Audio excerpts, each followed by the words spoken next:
passing by, like now. You see, look at the right side. It seems like I'm going really fast. He didn't hear the dress code.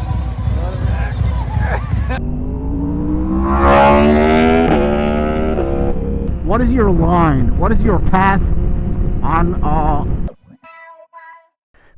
early, but not too early. One of my last rides with my boys. It's actually 3 weeks leaving to Florida. We're going to meet and greet. John, Psycho Fanatics, has a meet and greet down south at a showroom where he had the garage company to his garage. So the guys are meeting. A fun ride down there and just hang out and to get away a little bit from the house, from all the organization of the house for the move. To get out of here quiet as possible. Oh, it's beautiful weather.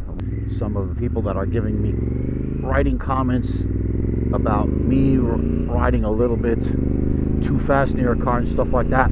So let me tell you a little trick it's not a trick, it's just what you see. Settings of the camera I have in such a way that it looks as if I'm going way fast and stuff like that, because the scenery on the sides, it seems like it's passing really fast. I'm not going fast. I'm going speed limits, and even when I'm near cars and stuff like that, trust me, I'm not an idiot. I won't endanger my safety, my life. It's the settings on the camera. Usually these GoPro cameras have what you call image stabilization, where it makes everything look smooth and not jerky. So I actually put it in a setting where it doesn't hold the stabilization on. That's why it looks sometimes like I'm shaking and stuff like that. It's like natural, normal way of riding. It's just a camera picking up. So it gives the illusion and the effect as if I'm going fast and as if I'm going wild and I'm going... it gives it that effect of scenery passing by, like now. You see, look at the right side. It seems like I'm going really fast and doing something crazy. I'm not. I'm going 60, 65. It's not fast, but it looks crazy fast. Now put into that also if there were cars near me. So the whole movement, even this, doing this, looks really crazy, but it's not. It's natural as a rider. You guys know it's natural, normal movement of the motorcycle side to side. So that's a little trick with the camera setting, and trust me, it is not dangerous and it's not reckless driving or riding. I think John is coming with his M1000 XR. Steve and Sam, you're gonna come with their Ducati Multistradas. See you soon. Here they are. You guys are there already. Yeah. Thank you. Thanks. The beauty of Honda. Oh, okay. 87 instead of good gas. That's the beauty of Honda. Low compression. It's tuned for 87. No worries. So you can ride it in Africa. You can ride it in India, the Middle East, anywhere that they don't usually have high octane. That's what this bike is built for. And that's the secret of long reliability, is low compression ratio. Engine doesn't work too hard. Less stress on the material. I guess that's it. These guys. Look at these guys making fun of me. Unreal. Morning. Okay, everybody, coffeeed up, and we're gonna hit south. It's about an hour ride. Everybody came with their ADVs, and we have John over there. John is making fun of me again. I'm not gonna say what, but he did. Doesn't matter. He makes fun of me about everything. That's what it's all about. There's this Instagram or a reel that say that buddies and friends that make fun of each other on group chat have 300% more chance to live longer or whatever. Oh, look at that. Look at that sweatshirt. Come on, fire up your engines. I'm waiting with the camera rolling. Oh, that's a nice exhaust. Oh, I think he has it tuned. Oh, oh, wicked.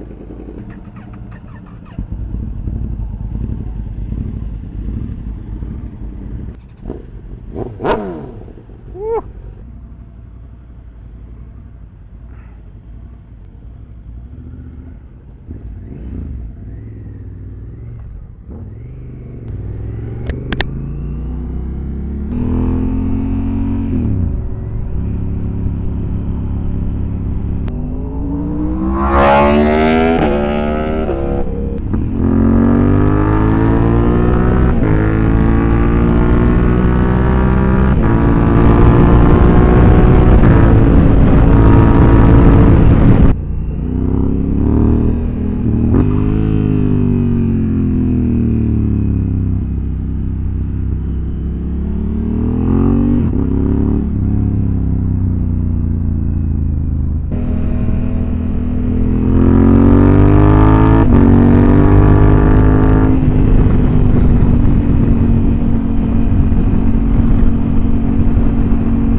jacket is flapping all over the place.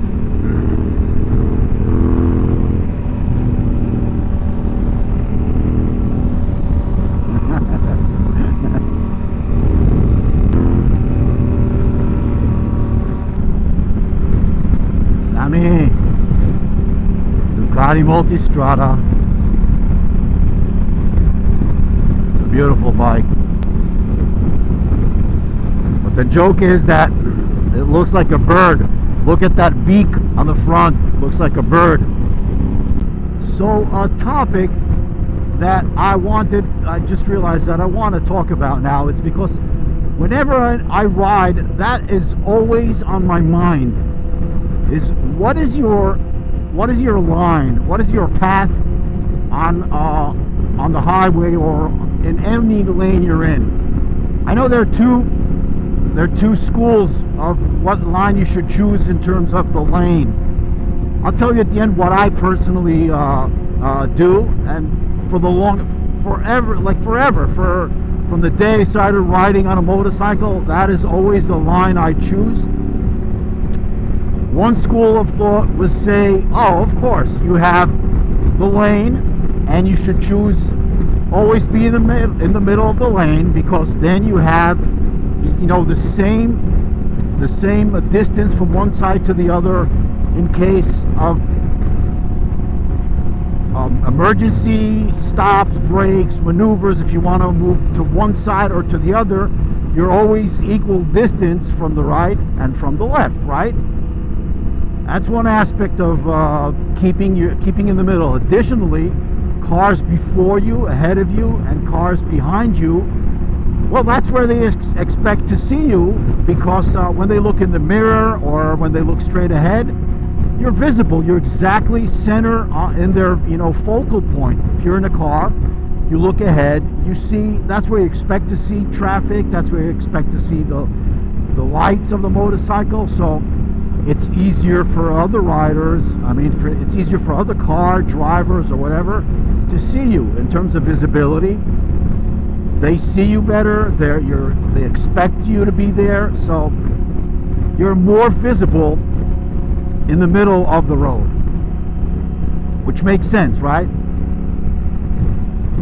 A second school and a school of thought is, no, you should choose,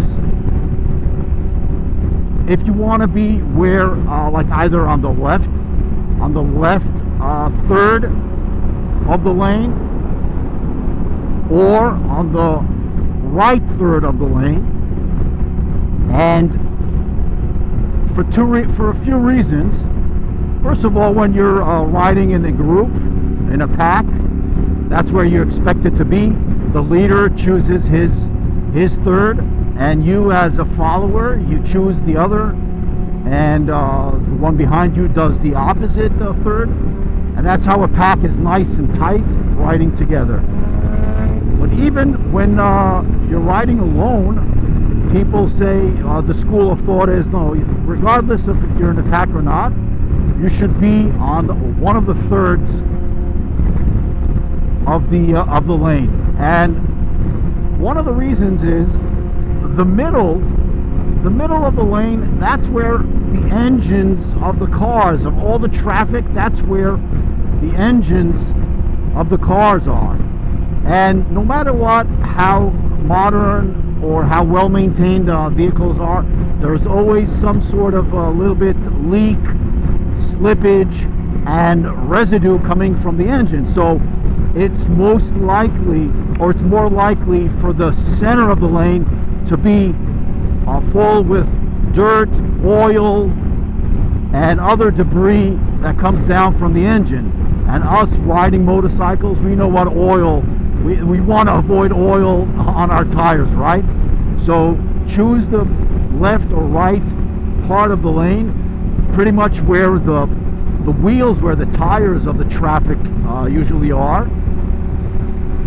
And your chances for meeting or hitting oil are much lower than if you were in the middle.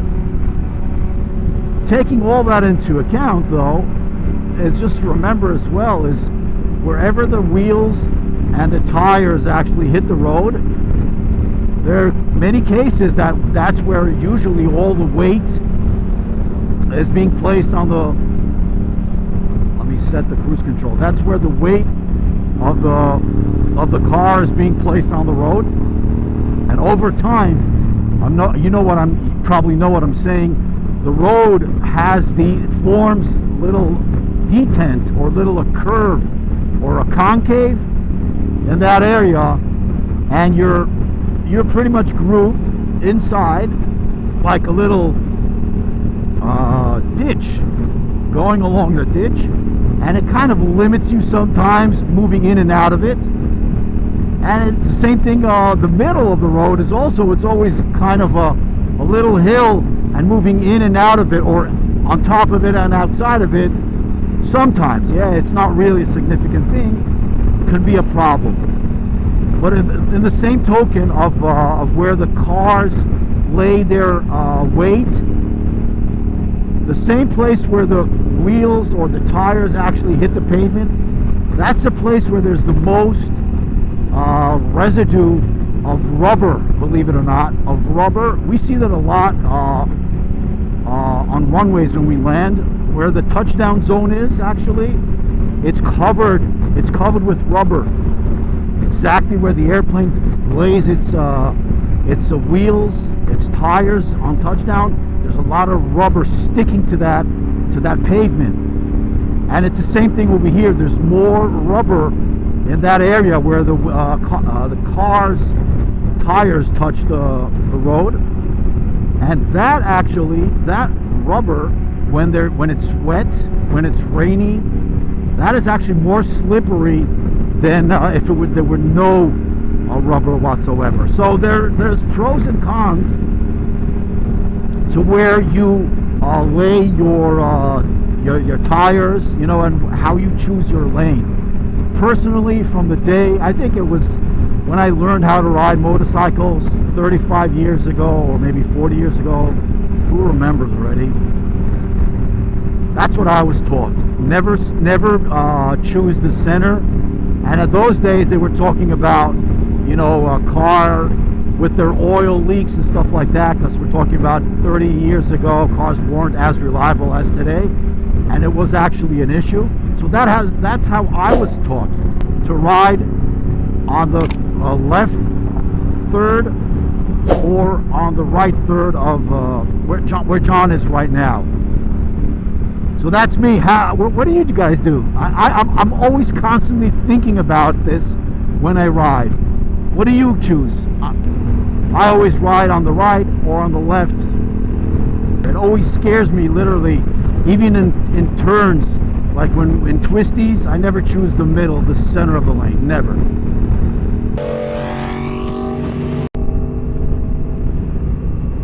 There's an El Camino right behind me, which is so cool. This car, I had to just take.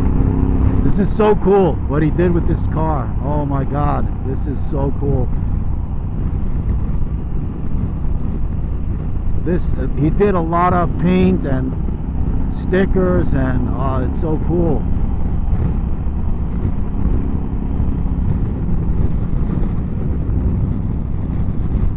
So nice. Gotta catch up with the guys.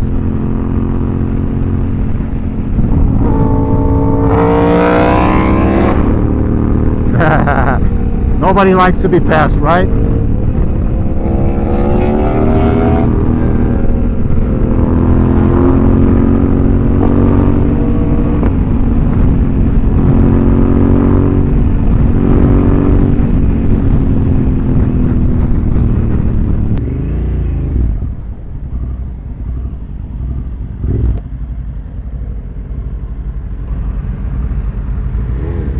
A nice roll into Bon Jovi. I'm supposed to meet Flying Ride over here and Nadal. I think Glenn, I'm not sure. Oh my God.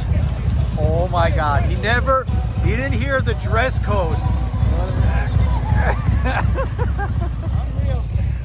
You didn't hear the dress code? Didn't you get the memo? They literally coordinated their dress code like teenagers. That's right, because we are teenagers. Remember that. my God. We're 60-year-old teenagers. So Nadal showed up with his street glide 131 over there. And Glenn came over with his Africa twin. We're all gonna roll down.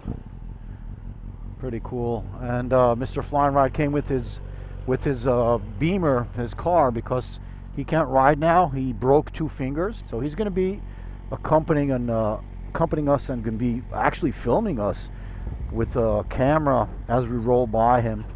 Should be really cool. Oh.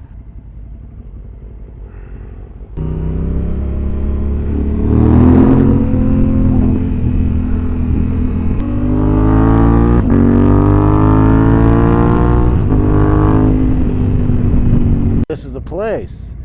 Rolling in. This is Garage Living. That's their place.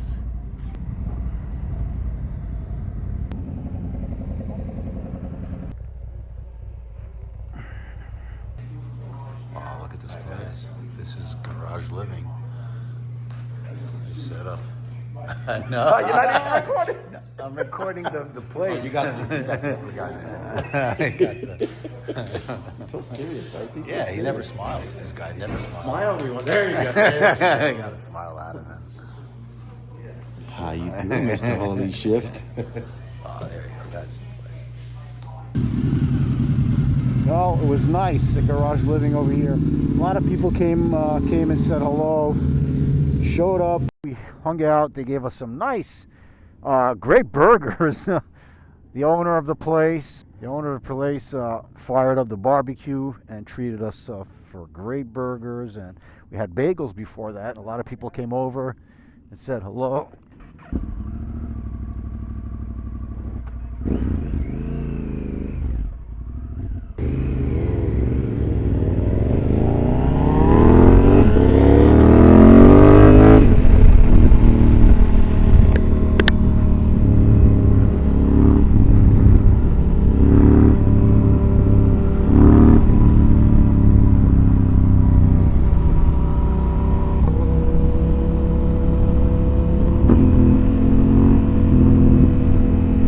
It's 100 degrees now, and it was so much traffic. It's terrible.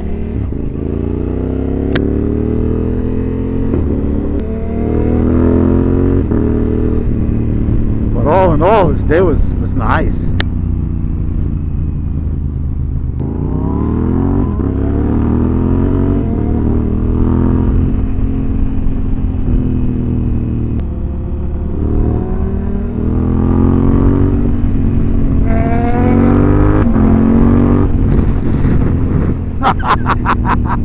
We both got some air over there.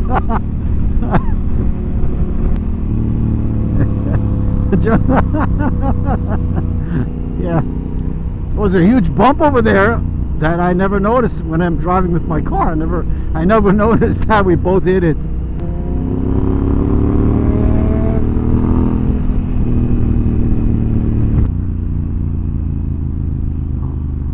Bye bye, Johnny.